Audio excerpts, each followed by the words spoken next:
Yep, the countless rumours and leaks were in fact true. The PlayStation 5 Pro is real, but should it be?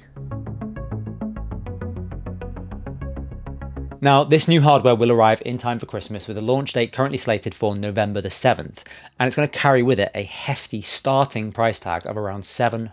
$699 if you want to be pedantic.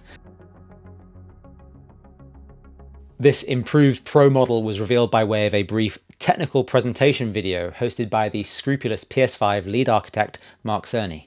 Guy knows his stuff. Now, as a quick aside, before I kind of get into things, I still think giving a games console, it's essentially a toy. A Pro suffix is pretty silly, unless of course you're a very serious professional gamer, like, I don't know, you're like an esports player or something like that. Anyway, but nonetheless, that's the name Sony have gone for here, so that's what we've got. So what kind of earns it this Pro moniker, I guess?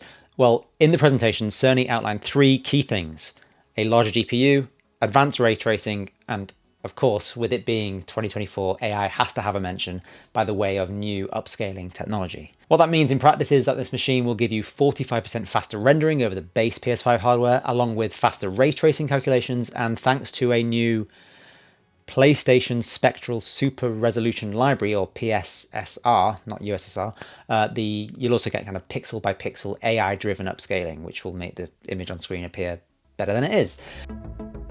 Anyway, with all of this, Sony kind of noted that this new machine aims to give players the graphics that the game creators aspire to. But for me, the kind of roughly 10-minute presentation didn't do enough to really justify this product's existence. We were treated to a handful of demonstrations kind of showing how this beefed up hardware will attempt to improve games, but the changes seemed largely negligible to me. I was squinting, looking at footage of The Last of Us Part 2, trying to make out the key differences that I was supposed to be caring about here.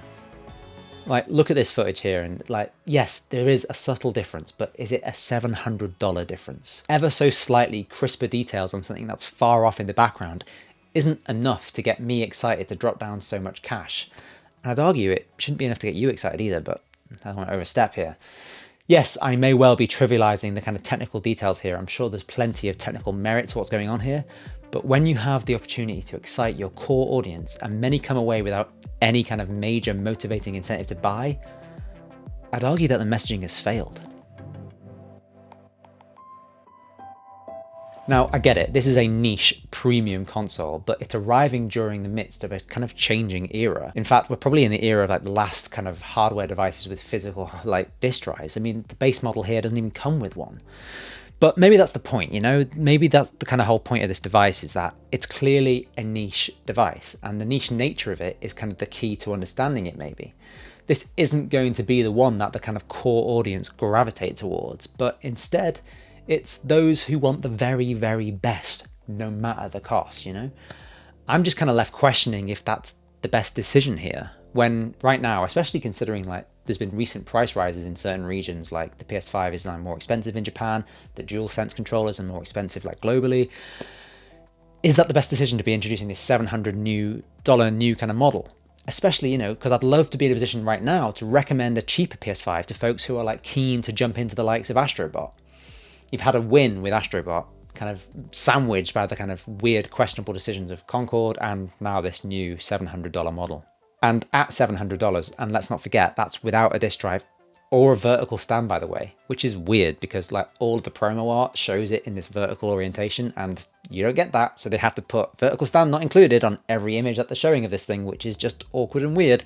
Anyway, yeah, at $700, the PS5 Pro represents a kind of real testing and tall ask from Sony. Because come November, when this thing actually launches, the company will once again be kind of testing the limits of what PlayStation fans are prepared to pay. And I'm kind of immediately reminded of Ken Kutaragi's comments during the PS3 era, in which he kind of encouraged folks to kind of get a second job in order to pay for the then new console. It's wild. It's clear PlayStation are kind of chasing higher fidelity when the advantages seem minimal. Their kind of strategy around chasing big blockbuster stuff has got them so far, but they're kind of trying to hedge that with the kind of live service stuff, and that hasn't been working either. So chasing the high end here, it's a strategy, but hey, I guess we best all start saving, huh?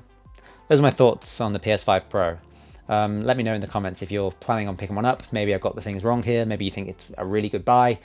But yeah, for me, the changes seem really, really minimal for not much of a change. Anyway, that's all from me today. If you want more kind of random pieces of camera like this, then be sure to hit subscribe for more from Overkill. Thanks.